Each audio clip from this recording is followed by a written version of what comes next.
लास्टै मिठो साथीहरु जति खाए त्यति खानु मन लाग्ने घरमा बनाएर त धेरै खानु भयो होला तर यो रेसिपी हेरेपछि तपाईहरुले 100% रिग्रेट गर्नुहुन्छ। Hello guys, welcome back to another cooking series. आज हामी बनाउँदै छौं लोकल टेस्टमा गुन्द्रुक र आलुको झोल। सुरुमा त म सुकेको गुन्द्रुकलाई तातो पानीमा भिजाएर 10 मिनेटसम्म नरम बनाउन छोड्दिन्छु अनि साइडमा राख्दिन्छु र हामीलाई चाहिने सबै सब्जी रेडी गर्नतिर लाग्छु, जसले चाहिँ हामीलाई पकाउनको लागि एकदमै सजिलो र छिटो पनि हुन्छ।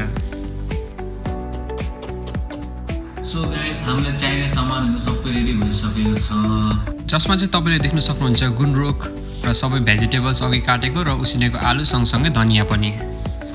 अब प्यानलाई राखेर थोरै ओइल हाल्दिन्छु र त्यसमा थोरै जिराको दाना हालेर पड्काइदिन्छु। सँगसँगै लसुन र अदुवा माथिबाट हाल्दिन्छु र मजाले चलाइदिन्छु। सँगसँगै प्याज र खर्सानीलाई पनि म हालेर रातो कलर आउँदै चलाउँछु र थोरै बेसार र खर्सानीको धुलो पनि माथिबाट हाल्दिन्छु। त्यसपछि गुन्द्रुकलाई हालेर मजाले भुटिदिन्छु, जसले चाहिँ एकदमै राम्रो स्वाद आउँछ। गुन्द्रुक भुटिसकेपछि थोरै टमाटर हालेर मजाले चलाइदिन्छु र थोरै नुन हाल्दिन्छु माथिबाट। टमाटर पाकिसकेपछि उसिनेको आलु हाल्छु र एकछिन फ्राई गर्दै मजाले टस गरिदिन्छु।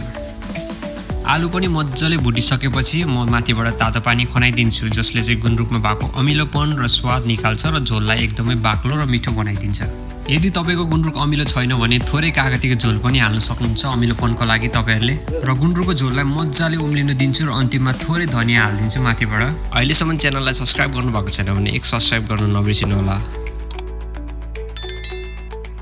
सिम्पल र स्वादिष्ट गुन्द्रुकको झोल रेडी भइसकेको छ।